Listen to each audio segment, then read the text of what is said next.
Hey, what's up, everybody? It's Derek with Cross Country RV Tech and Solar. So this Sunday's video got pushed super late. I've been filming these and putting them out in the same day, which has been Sunday lately. But this week was super busy, full of RV tech calls and broken refrigerators because we're still stuck here in Michigan for at least another 6 weeks or so, anyways. So I've been doing lots of RV tech calls and still doing a little bit of painting, trying to finish up those jobs that I booked from last year. So for lack of anything else, since not making a whole lot of solar content right now, I just figured I'd show you guys our personal solar and battery system. I was kind of torn on whether I wanted to do that or not because the system I installed way before I was ever certified, and I didn't really know anything about RV solar besides what I watched on YouTube. So you'll see throughout the video I kind of talk about a few things that I do different on the installs that I do for customers now. So this isn't exactly how I would install a system now, but it's certainly a safe system. There's nothing wrong with it. There's just a few little minor changes that I would make. So take a look. Let me know what you guys think.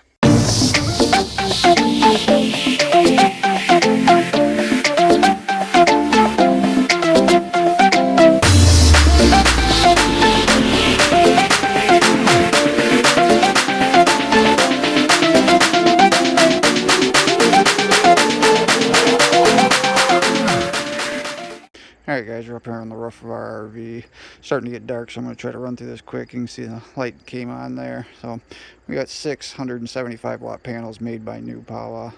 I've had pretty good luck with their panels. They won't give me no break on them, which kind of frustrated me, but overall they've done very well. So originally when I installed them, back when I didn't know anything at all, I installed them all in parallel, ran them all into this combiner box, which I also built, which is just like a outdoor electrical box that I mounted 2 bus bars in and then ran it inside.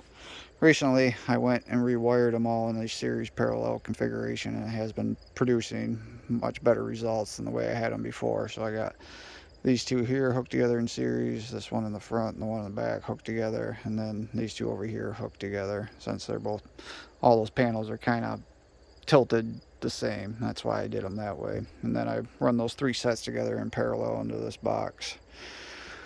We also put a soft start on our AC, which is good to have if you're running off in battery solar power, or if you're mooch docking off in somebody that's got a 15 amp service, you're less likely to trip their breaker. So that's basically it for up here. I'll run down and we'll show you what we got for portable panels, and then we'll move inside. Alright, so these are the portable panels that we got, which is actually 4 100 watt panels from Newpowa that I ended up just screwing together with hinges and kind of making my own makeshift suitcase. So they're 200 watts each. These are the ones that actually, I got these, so these two are hooked together in series, these two are hooked together in series, and I got them running together in parallel. So it's 400 watts total, and I've seen up to like 465 watts, I think, out of the 2 of them. So like I said, certainly Newpowa has worked very well for me. I'll kind of show you around the back here what I did. I just kind of put my own legs on them and stuff there. So they work. If I do it again, I'm gonna use a little different leg system because they are a little wobbly, but they work just fine. For me, again, for a customer, I would probably try to do something a little different. Over here is where I got these 2 sets of portable panels coming together in parallel, and what I ended up doing, it's kind of dark, guys, but my day ran kind of long here today, so I just kind of mounted an electrical box here. And then ran the wires inside. You can see I just kind of run them down through here to save from drilling a hole through the frame. I could have drilled a hole through the frame here, and I wouldn't have to run it through here, but it's worked just fine. And then they run up into the coach underneath there, which you'll never see because it's too dark. But then when we go to move, I can just unhook them here. These wires push up inside here, and I can shut the lid. It stays behind here, so it's not going to hit anything. So it's actually worked very well. All right, guys, we're inside the RV here. I'll run through this stuff real quick for you. You can see we got 5 batteries from Battleborn. They're 100 amp hour lithium batteries. I got them all hooked together in parallel. They come together here to a catastrophic fuse. This is an A&L fuse.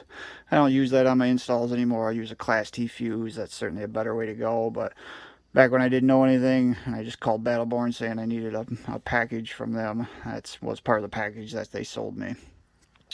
Things come together over here into a cutoff switch. Make sure you use good cutoff switches, because if you use cheap ones like that for a cutoff switch there, you're going to melt it. So I learned that by melting one. again, back when I didn't know nothing. These two cutoff switches here are just for the solar. One's for the ones on the roof, one's for the portable. Again, that's something else that I've changed with my installs now that I've been certified. I use a DC breaker there, like inside a little baby box. That's just a little better way to go. Positive negative bus bars here. That's another change I made in the installs I do. I use the Lynx distributor there. It just looks a whole lot nicer, and it has built-in A and L fuse holders, so each one of these lines can have its own fuse. It isn't a requirement, but it's certainly a good thing to have. Over here we got the Victron Multi-Plus 3000 inverter charger. That's a 30 amp rig, so it works great for that. Two exhaust fans over here to help keep the heat out of here. One sucking in air, one blowing out air. This over here is the BMV 712.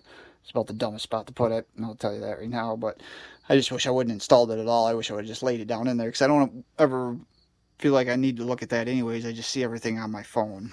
So I kind of leave it up to the customer whether they want me to install that or not. It's about 50-50 whether they want it installed. Got the two solar controllers over here at the 150/60 for the panels on the roof, and a little smaller 100/50 for the portable panels. They come together to two bus bars down here, and then they go up to the battery or whatever to charge. That right there would be the shunt for the BMV 712. That little white box that you see down there, that is to drop the voltage from 12 volts down to 5 for these LED lights. Just installed these a couple days ago. It's something I'm going to try to maybe kind of start working into my install. Sure, I'm going to buy a little better LED lights, because there's supposed to be like 6 colors here, but there's only, I don't know, 3 maybe. White, blue, and a kind of ugly yellow green. But well, whatever. At least let me see how that works. So I don't know. I kind of like them still though. So that's basically it, guys. Again, I kind of debated about whether to make this video or not, because the fact this isn't how I do my installs now. There's nothing wrong with this system, but I've certainly made some of the changes I list there on after going and getting certified and getting some of these installs under my belt and learning some stuff. There's just a few things I changed here. So I wasn't sure whether I wanted to even put this out there, because I can already feel like some of you is going to be nitpicking a few things on here, but that's all right. So again, it's my personal system, so I can let a few things slide. So whatever, I'd love to get some more subscribers out there. So if you guys could like, subscribe, and maybe throw a comment out there so YouTube will start putting my videos out to a few more people, that would be awesome. And with that, we will catch you guys next week. Not sure what next week's video will be, but I'll figure something out. So you guys have a good week.